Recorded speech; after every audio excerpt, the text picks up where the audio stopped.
Hello friends, मैं हूँ ऋषभ और स्वागत है आपका बगड़िया क्लासेस में। अब हम बात करने जा रहे हैं क्लिनिकल्स की रिलेटेड टू ग्लूकोकॉर्टिकॉइड्स। 4 क्लिनिकल्स हैं जिसमें से 2 सबसे इंपॉर्टेंट है, Cushing syndrome, adrenal cortico insufficiency जो कि इसी का पार्ट है एडिसन्स डिजीज, और है एक एड्रिनोजेनेटल सिंड्रोम।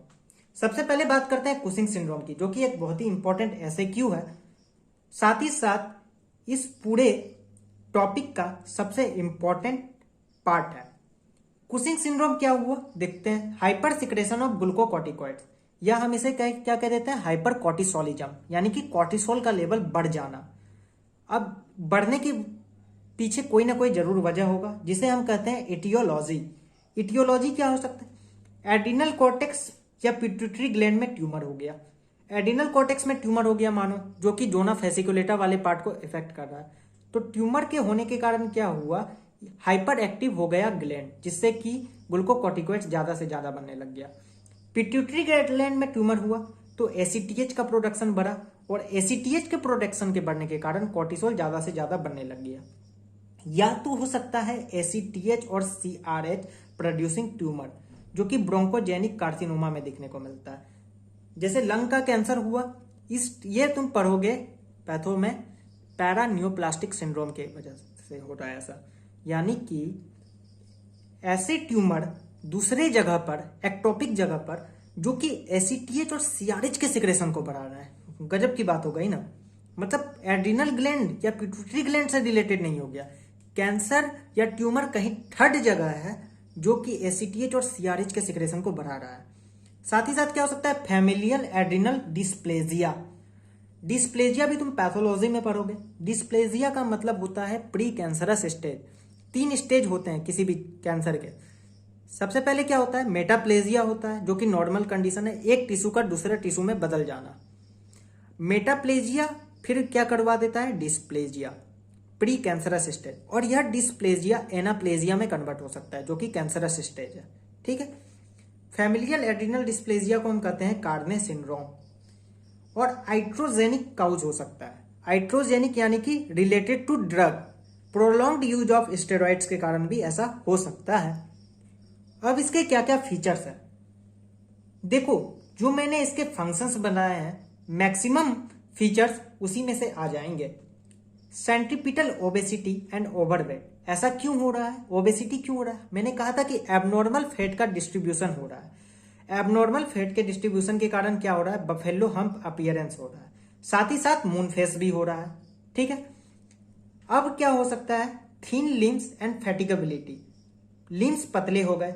लिम्स पतले क्यों हो गए? क्योंकि बोन फॉर्मेशन इनहिबिट है, क्योंकि टाइप 1 कोलाजन जो है यह कम बन रहा है। कॉर्टिसोल बोन फॉर्मेशन को इनहिबिट करता है। थिन लिप्स क्या काउज कर सकता है, ऑस्टियोपोरोसिस, याद रखना। फैटिगेबिलिटी क्यों आया, हाइपरग्लाइसीमिया है पेशेंट को। हाइपरग्लाइसीमिया यानी कि सेल्स को ग्लूकोज कम मिल रहा है, क्योंकि कॉर्टिसोल कह रहा है तुम सेल्स में मत जाओ, ब्लड में रहो। अब सेल्स को ग्लूकोज ही नहीं मिलेगा तो एनर्जी कहां से बनाएगा? एनर्जी नहीं बनेगा तो पेशेंट कैसा फील करेगा, फैटिग। हाइपरटेंशन, मैंने कहा था कि ग्लूकोकॉर्टिकॉइड्स एक्सेस में मिनरलोकॉर्टिकॉइड एक्टिविटी रखता है, और मिनरलोकॉर्टिकॉइड के एक्टिविटी के कारण क्या हुआ, सोडियम का रीअब्जॉर्प्शन ज्यादा हुआ, जिससे कि पेशेंट को क्या हो गया, हाइपरटेंशन हो गया। अब क्या हो सकता है, हर्सुइटिज्म एंड एमिनोरिया। हर्सुइटिज्म का क्या मतलब होता है, फीमेल में हेयर ग्रोथ हो जाना मेल की तरह, यानी कि क्या, दाढ़ी का आ जाना, मुस्टेच का आ जाना। ठीक है। एमिनोरिया यानी कि मेंस्ट्रुअल साइकिल क्या हो गया, रुक गया। ऐसा क्यों हो रहा है? क्योंकि एड्रिनल एंड्रोजन भी बढ़ गए, कॉर्टिसोल का लेवल बढ़ा। तो मैंने बताया था जब सिंथेसिस बता रहा था मैं, कि जो एक स्टेप में एड्रिनल एंड्रोजन भी बन रहा था, और एड्रिनल एंड्रोजन अगर बढ़ रहा है तो क्या हो जाएगा, हर्सुइटिज्म हो जाएगा, यानी कि एंड्रोजेनिक हार्मोन बढ़ जाएंगे। और क्या हो सकता है, रेडिश पर्पल स्ट्राया एब्डोमेन पे। ऐसा क्यों हो रहा है? देखो, एक्सेस फैट डिपोजिशन, फैट का डिपोजिशन हो गया ज्यादा, तो उससे क्या हुआ, स्ट्रेचिंग ऑफ स्किन हुआ। रैपिड स्ट्रेचिंग ऑफ स्किन क्या आउट कर जाएगा, रेडिश पर्पल स्ट्राया अपीयरेंस आपको देगा। और क्या फीचर्स हो सकते हैं, एकिमोसिस।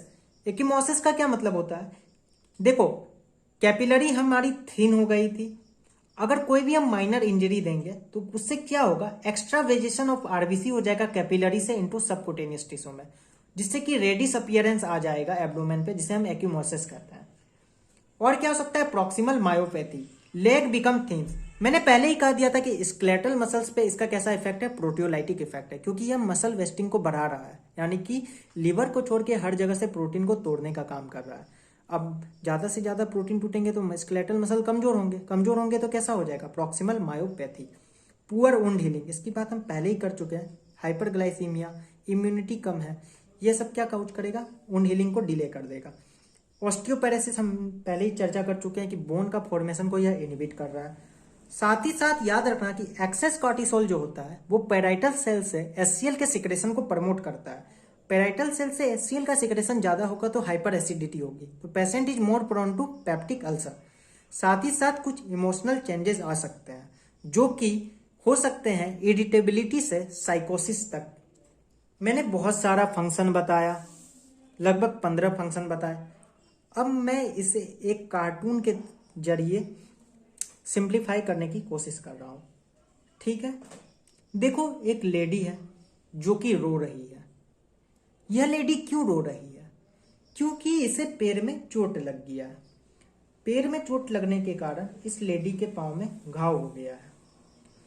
साथ ही साथ यह इसलिए भी रो रही है क्योंकि इसके गालों पे बाल आ गए, यानी कि यह सोच रही है मैं तो लेडी हूं, मुझे क्यों बाल आ गया गाल पर। साथ ही साथ ये अपने पेट को देख रही है, इसका ये देख रही है कि मेरा पेट बहुत बड़ा हो गया है और मेरे जो पाँव हैं, हाथ है, ये पतले हो चुके हैं। साथ ही साथ यह अपने पेट पर कुछ लाल लाल से निशाने पा रही है। ये बेचारी बहुत दुखी है।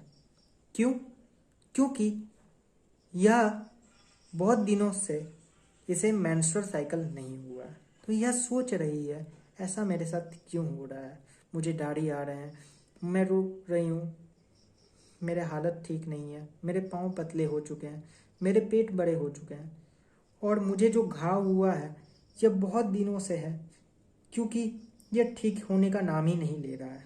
ये बेचारी सोच रही हो, तो मैं सब कुछ एक्सप्लेन अब करने जा रहा हूँ। यह थी एक हमारी सिंपल सी कहानी। अब यह लेडी रो रही है, रोने का मतलब क्या हो गया, मेंटल डिस्टरबेंस आ रहा है। गाल पे क्या आ रहे हैं, बाल आ रहे हैं, मुस्टेच आ रहे हैं, यानी कि हर्सुइटिज्म। अपसेट है क्योंकि मेंस नहीं आया है। लिम्स इसके पतले हो चुके हैं, ऑस्टियोपोरोसिस, साथ ही साथ मायोपैथी के कारण।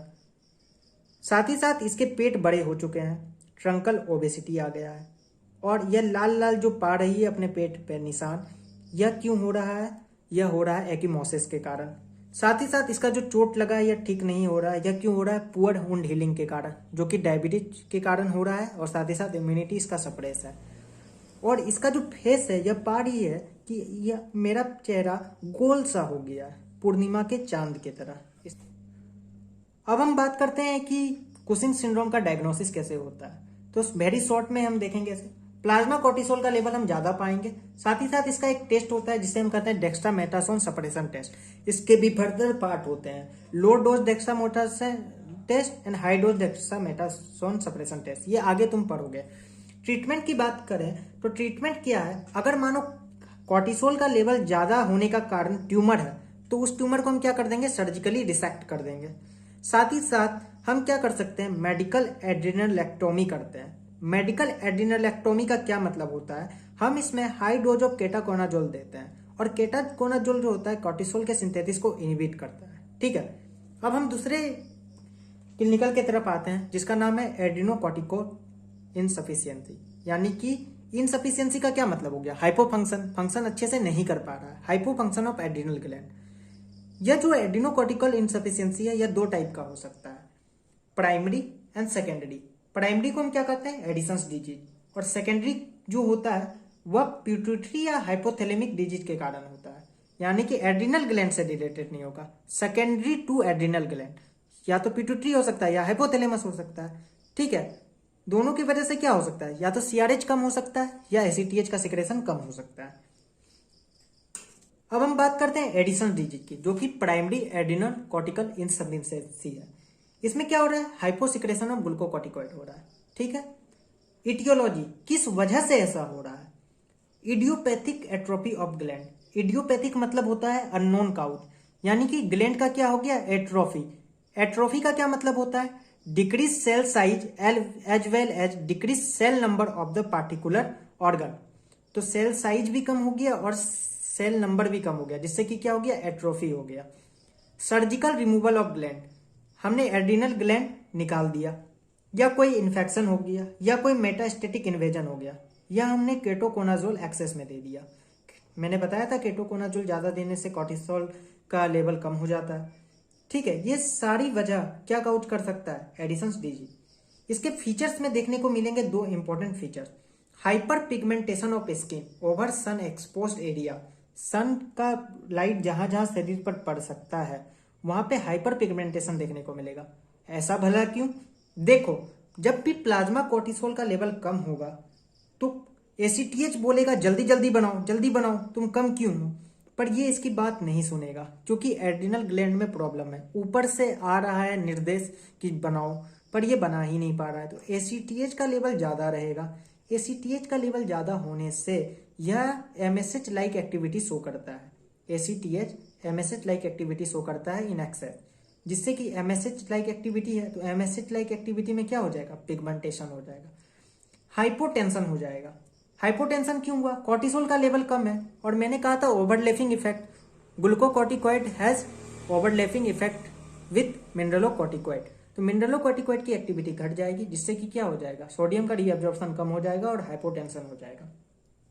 साथ ही साथ जो भी हमने कुशिंग सिंड्रोम में पढ़े उससे तुम अपोजिट कर दो।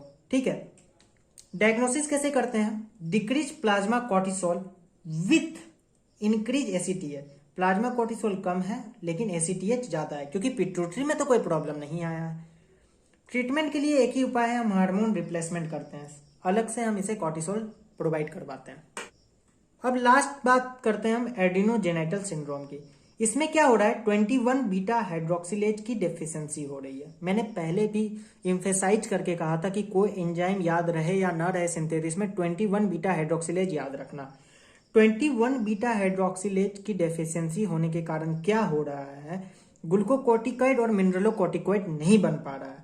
ग्लूकोकॉर्टिकॉइड और मिनरलोकॉर्टिकॉइड के कारण नहीं बनने के कारण प्रेग्नेनोलोन ज्यादा हो रहा है। प्रेग्नेनोलोन ज्यादा हो रहा है तो यह दूसरे स्टेप्स को फॉलो करता है जो कि एंड्रोजेनिक हार्मोन के सिंथेसिस को प्रमोट करते हैं, यानी कि ज्यादा से ज्यादा डायहाइड्रोक्सी एपी एंड्रोस्टेरोन बनेंगे, अलग से एंड्रोजेंस ज्यादा बनेंगे, जिससे कि फीमेल में मेल का करेक्टर आएगा, जिसे हम कहते हैं विरिलाइजेशन या adrenal virilism. Thank you for watching videos. अगर वीडियो अच्छा लगा तो please like share and subscribe.